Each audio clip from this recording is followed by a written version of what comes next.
The bandeja is an air shot that is executed either in the transition zone or in the attacking zone. The fundamental objective of the bandeja is to keep the attacking position. The ball must be played with a speed that allows a player to recover the position and not make mistakes.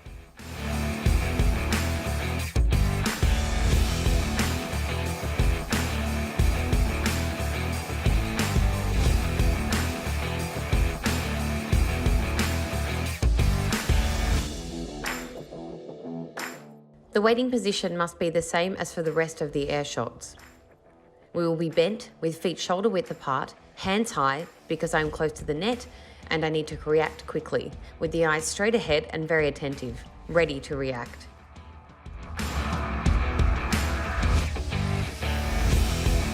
The grip to be used must be either the Australian or the continental grip, which are the ones that allow me to give the necessary cut effect to execute the volley.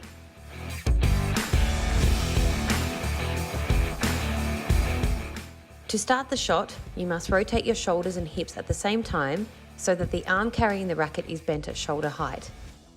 The side of the racket is facing the sky, and your left hand is pointing to the side. In this way, you will achieve the rotation. Your feet will be in a semi-open position, and from there you will adjust to reach the point of impact.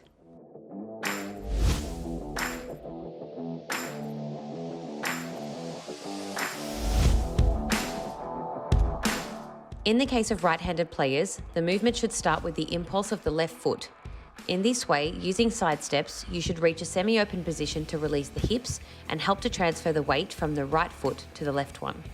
As we usually hit in the transition zone, we need to generate more power, and therefore a semi-open position will help us in this aspect. In the case of right-handed players, the impact will be to the right of the body and away from the central axis. Imagine a clock. The impact should be between 10 and 11. Another interesting point is to know the area where we are going to hit the ball. Following the example of the clock, it should be between 7 and 8. In this way, you will achieve the necessary effect for the shot to achieve its objective.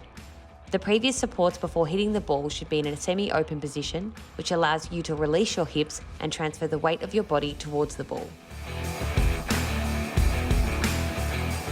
Completion is the consequence of weight transfer. The movement of the racket should continue to seek depth. This movement should end above the chest.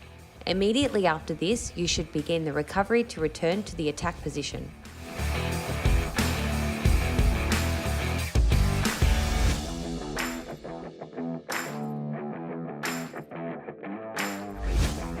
The objectives of this practice are to identify point of impact, completion, control, and spin on the ball.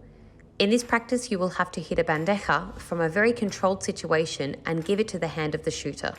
The player will hit it very softly, timing it well and trying to spin the ball without losing control. You should complete 5 repetitions in sets of 6 or 8 balls.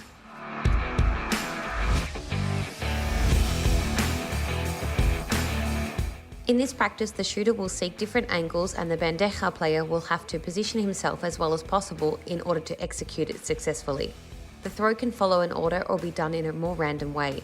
The objectives of this practice are movement, adjustment, and control. You should complete 5 repetitions in sets of 6 to 9 balls.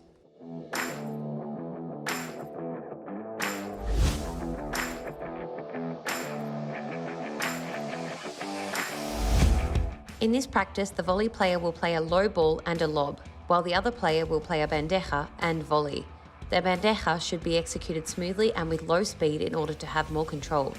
The objectives of this practice are control of the stroke, the finishing and foot adjustment when moving around. You should complete 5 repetitions in sets of strokes.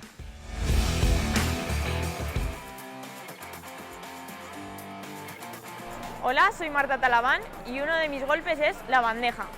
Para realizar una buena bandeja es muy importante moverse rápido hacia atrás con los primeros pasos, con la pala bien armada hacia arriba, pararse y golpear la bola bien delante, permitiéndonos seguir subiendo a la red para volear.